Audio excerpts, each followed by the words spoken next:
প্রথমেই গভীর শ্রদ্ধার সাথে স্মরণ করি রিজার্ভ ফোর্স কমান্ডার, স্বাধীনতার মহান ঘোষক, বীর মুক্তিযোদ্ধা শহীদ রাষ্ট্রপতি জিয়াউর রহমান বীরুত্তমকে, যিনি জাতির এক ক্রান্তি লগ্নে এই দেশের স্বাধীনতা ঘোষণা করে জনগণকে এক বিরাট বিপদ থেকে রক্ষা করেছেন, বাঙালি জাতির ইতিহাসকে প্রবহমান রাখতে যথাযোগ্য ভূমিকা রেখেছেন।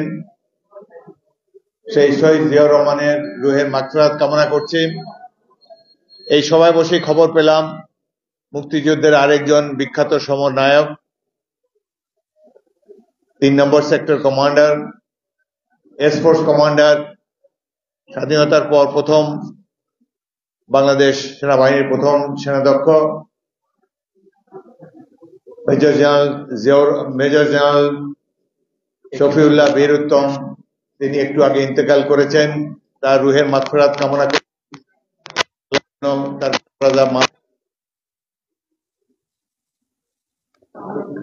জিয়াউর রহমান এক কিংবদন্তির নাম।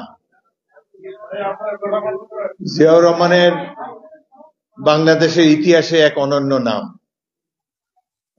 মুক্তিযোদ্ধার যদি একজন রোল মডেল বেছে নিতে হয়, মুক্তিযোদ্ধারা কেমন ছিলেন যাদেরকে বর্তমান প্রজন্ম দেখেনি, একজন ব্যক্তির নাম করলে আমাদেরকে জিয়াউর রহমানের নামই নিতে হয়। কারণ মুক্তিযুদ্ধ সীমান্ত অতিক্রম করলে মুক্তিযোদ্ধা হওয়া যায় না। মুক্তিযুদ্ধের ত্যাগ, তিতিক্ষা, চরিত্রিক গুণাবলী থাকতে হবে, তাহলে তিনি প্রকৃত মুক্তিযোদ্ধা।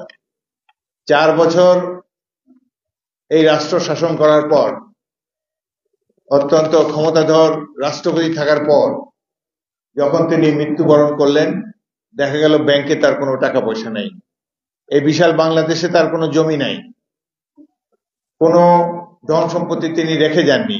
তিনি তো মুক্তিযোদ্ধা। অনেক মুক্তিযোদ্ধা আমরা জানি, নাম কাওয়াস্তে মুক্তিযোদ্ধা শুধু সীমান্ত অতিক্রম করেছেন, যার জীবন কোনোদিন বিপন্ন হয় নাই, কোনো শত্রু সৈন্যের সাথে তার দেখাও হয় নাই, তাকে মেশিন গানে গুলি বৃষ্টির মধ্যে দিয়ে শত্রুর বাংকারে ঝাঁপিয়ে পড়তে হয়নি। তাকে আমরা মুক্তিযোদ্ধা হিসেবে জেনেছি মিরপুর, মোহাম্মদপুর, অন্যান্য অঞ্চলে বাড়িঘর দখল করার সময় কিংবা লুটপাটের কালে বোঝা গেছে যে তিনি একজন মুক্তিযোদ্ধা। সুতরাং প্রকৃত মুক্তিযোদ্ধারা, এবং তাদের অনেকেই এখনো পাদপ্রদীপের অন্তরালে রয়ে গিয়েছেন, যাদের মধ্যে একজন শহীদ রাষ্ট্রপতি জিয়াউর রহমান। এই যে স্বাধীনতা ঘোষণা তিনি দিলেন, মুক্তিযুদ্ধ এত বছর পরে মাঝে মাঝে চিন্তা হয়, বাইরে please, just give me 10 minutes, give me 10 minutes.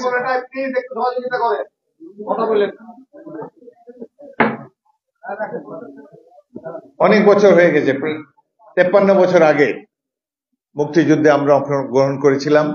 এখানে আমার সামনে উপস্থিত লাল টুপি পরা, সাদা দাড়ি তাদের, এরা তখন বয়সে তরুণ ছিল, স্কুলের ছাত্র কিংবা কলেজের ছাত্র। এ কথা বলাই বাহুল্য, যদি মুক্তিযুদ্ধ না হতো তাহলে কি বাংলাদেশ স্বাধীন হতো? না। তো মুক্তিযুদ্ধ কারা করেছিল? আমরা করেছি। জিয়াউর রহমানের ডাকে শুরু হয়েছে মুক্তিযুদ্ধ। ইস্ট বেঙ্গল রেজিমেন্টের 5টি ব্যাটালিয়ন 5টি ক্যান্টনমেন্টে কর্মরত ছিল। যেই মুহূর্তে পাকিস্তানিরা বাঙালিদের উপর ঝাঁপিয়ে পড়েছে, ঢাকায় একটি গণহত্যা শুরু করেছে, রাজনৈতিক নেতারা প্রাণপণে পালিয়ে গিয়েছেন পাশের দেশে, অরক্ষিত জনগণকে রক্ষা করার জন্য, প্রতিরোধ সংগ্রামে অবতীর্ণ হওয়ার জন্য যখন কাউকে খুঁজে পাওয়া যায় নাই, সে সময় ইস্ট বেঙ্গল রেজিমেন্ট এবং ইপিআর এর সৈনিকেরা অস্ত্র হাতে বিদ্রোহ করে প্রতিরোধ যুদ্ধে সামিল হয়েছিল, যার নেতৃত্ব দিয়েছিলেন মেজর জিয়াউর রহমান। তার স্বাধীনতা ঘোষণা জনগণকে অনুপ্রাণিত করেছে, উজ্জীবিত করেছে, সারা বিশ্বে ছড়িয়ে গিয়েছে যে হ্যাঁ, বাঙালি লড়াই যোদ্ধার জাতি, তারা প্রতিরোধ করতে জানে।